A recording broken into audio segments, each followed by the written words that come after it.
So what is e-discovery and how does it affect law cases and even the investigative industry? This is Dave at AFX Search. Electronic discovery is something pretty recent where most states now have adopted laws requiring when there's a court case or a legal action contemplated that things are held in review so that you can't destroy documents, you can't erase things from a computer hard drive, you can't delete emails. If it's electronic, it's subject to discovery in the same way that paper documents are. So if you're an attorney, if you're a company involved in some type of legal action, you may be required to retain information on a computer in electronic status in the same way you have to retain documents once you're notified that a case is happening.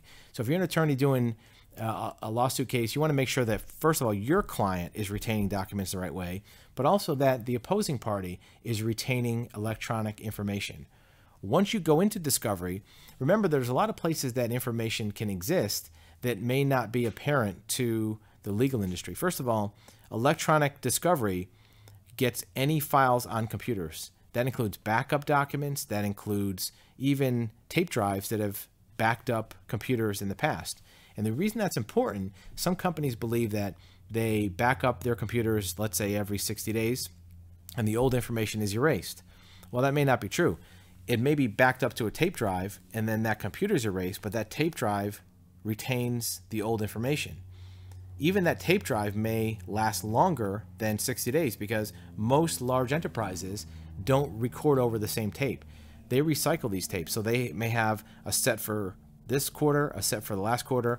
We have gone back and done e-discovery where we found files that were deleted over 24 months prior that everybody in the company thought were long gone, but they resided on a tape drive in a basement in an IT department that nobody knew was there. The IT people might know they're there, but they might not recognize the value of what's on those tapes. So going back through backup information is crucially important to discovery. You as a plaintiff or defendant's attorney might find things on that tape drive or on some of those electronic information that could be valuable to your case. One last thing to remember, in this day and age, everything gets stored on a computer, including voicemails. If you answer your phone or you don't answer your phone and you check your voicemail message and you delete a message from somebody that said, hey, Dave, call me back later, that message was probably saved as a WAV file, just like any other sound file on a computer. It's saved in the same way as a Word document is, an Excel file, any other file is stored on that computer. That file is not really deleted when you hit 7 for delete. It's just placed in a way that it won't show up on your voicemail messages anymore.